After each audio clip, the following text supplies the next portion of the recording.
probably the biggest drawback I've had with the booth, and I kind of knew from the beginning it might be an issue, is just the surface area of the exhaust vents. As you know, if you've watched the videos, it's a downdraft positive pressure booth.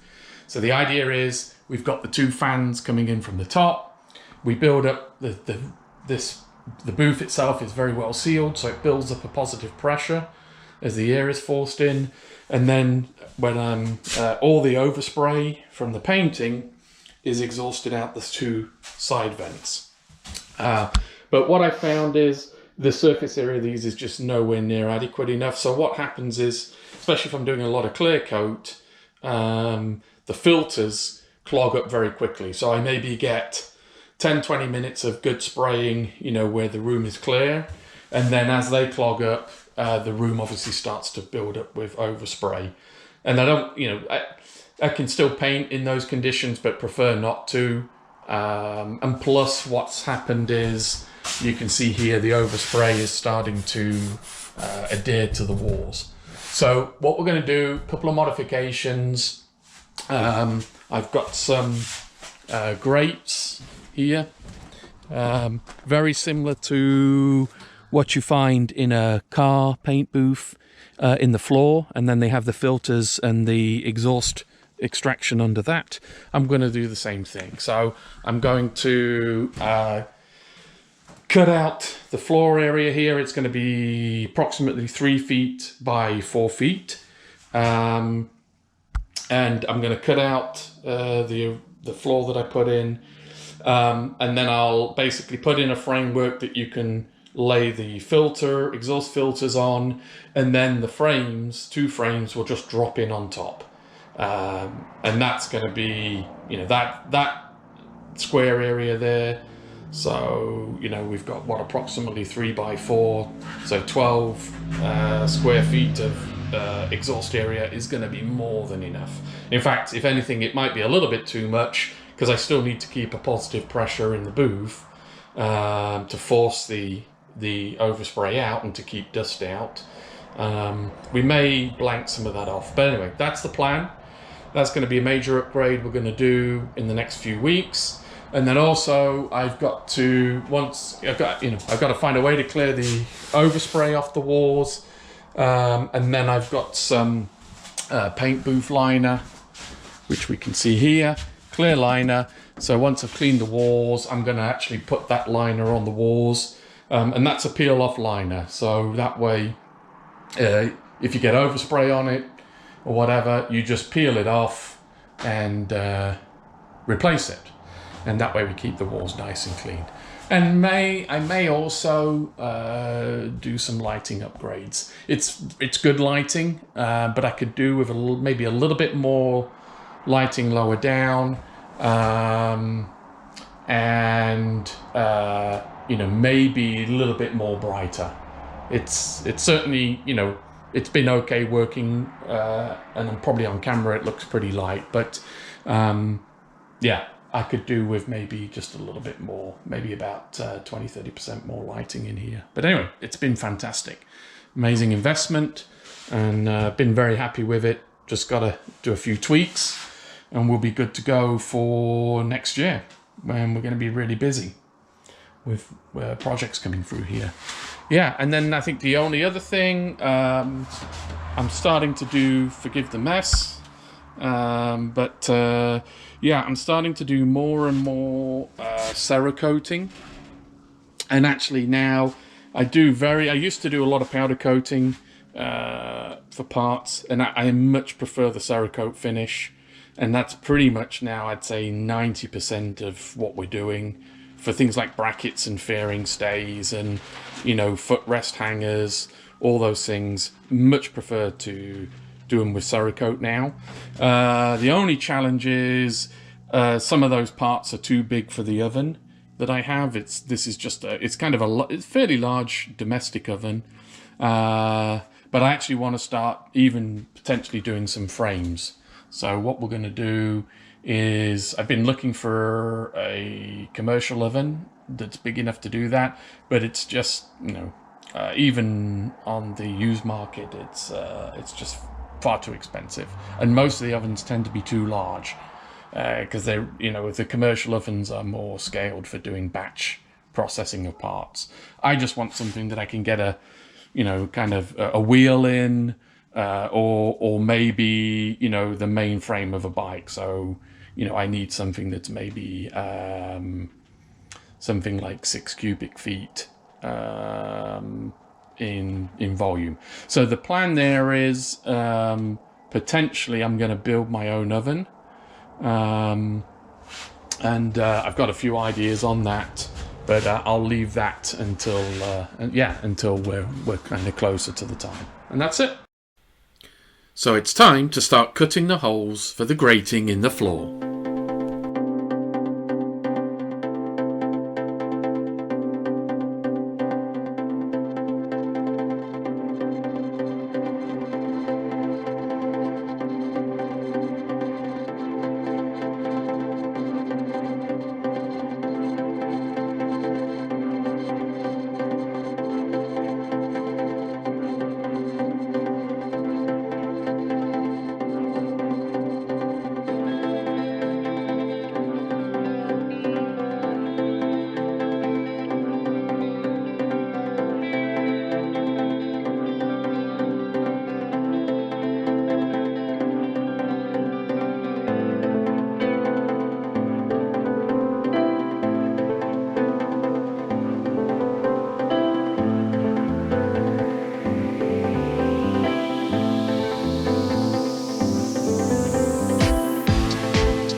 And here you can see the exposed floor joists, and by mirroring the horizontal joist I can use these to support the grills.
With the grill supports in, I now cover the hole with wire mesh to support the exhaust filters.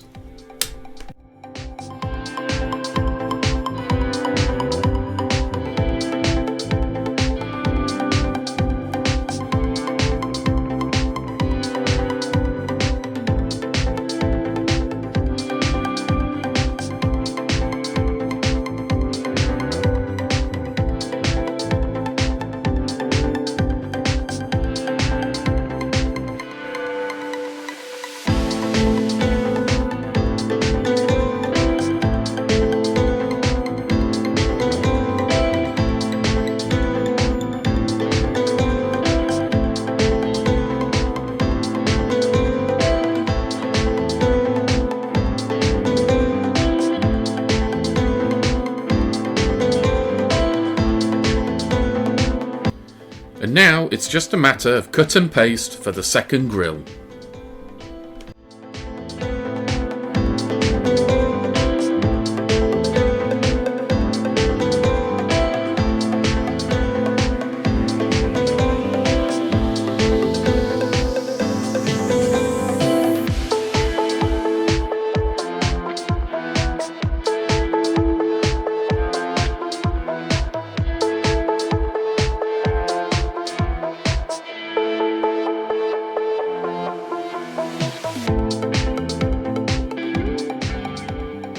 And with the second exhaust exit finished, I can now lay in the exhaust filters and fit the grates.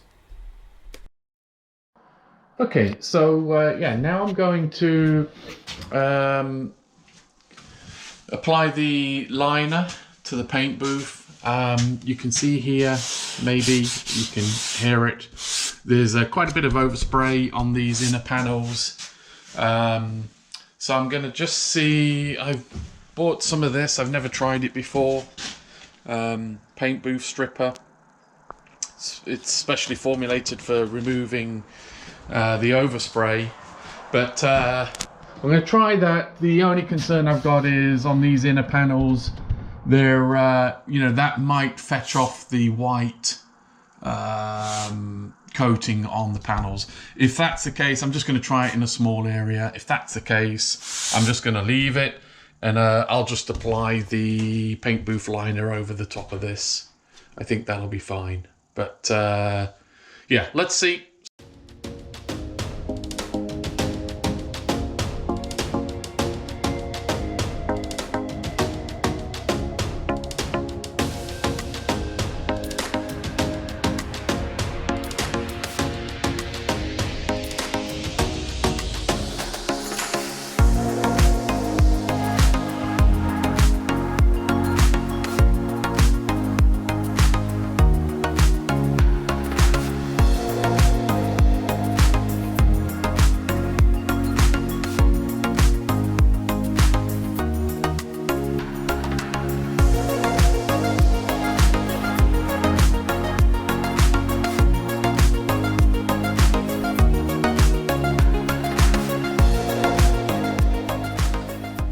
Okay, so yeah, I've just finished cleaning the overspray off the booth, and probably not that easy to pick up from the camera, but that's it's actually made a huge difference. So yeah, I was actually pretty impressed with the way that overspray cleaner works. It doesn't get any paint off that was kind of directly sprayed onto the side wall, but certainly all the overspray, it's smooth now, and a lot cleaner than it was before. So I'm really happy with that. So yeah, I think now we've got everything clean.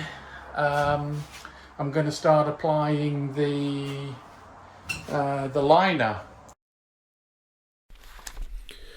Okay, so this is where things started to go a little awry. Firstly, the liner was impossible to remove from the roll without tearing, and then it was extremely difficult to lay flat to the wall. Almost certainly this was user error, and so I'll research tips on applying sheet liners, but for now I took the easy way out and opted for a spray-on liner. After struggling with the plastic booth liner, I've decided to actually switch to the spray-on booth liner now, and just went for the simple spray-on approach. So I just put the link, or show, you know, what I'm using a 3M paint booth liner, spray-on water-based paint booth liner. I'll just show that now in an insert. Yeah, so basically this is pretty simple to use. We're just going to spray it on with standard air gun. We'll put one coat on, and you can coat everything, including all the lights and stuff. We'll put one coat on, let that dry, then apply a second coat, and hopefully that should be sufficient. And then with that kind of liner, once you come to remove it, you know, you basically just spray the walls down with a hose, and the liner will just kind of break up, you know, once it's exposed to the water. So, and then as the liner comes off, of course, any overspray that's attached to the liner comes off with it.